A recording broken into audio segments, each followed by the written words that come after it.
এসে গেছে 9 of Wands, তিনি ভীষণ না মানে কিছুটা তো ওভার থিঙ্কিংও করছে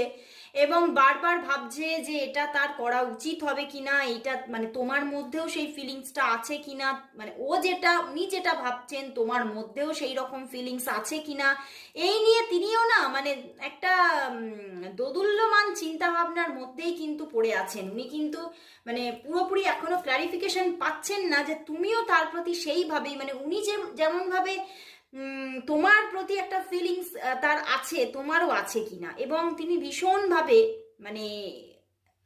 মানে সেই যে প্রপোজালটা দেবেন সেই ওয়ে আউটটা নিয়ে ভীষণভাবে থিঙ্কিং করছেন যে আমি কিভাবে ওনাকে জানাবো বা ওনাকে জানানোটা উচিত হবে নাকি। আবার এটাও উনি ভাবছেন যে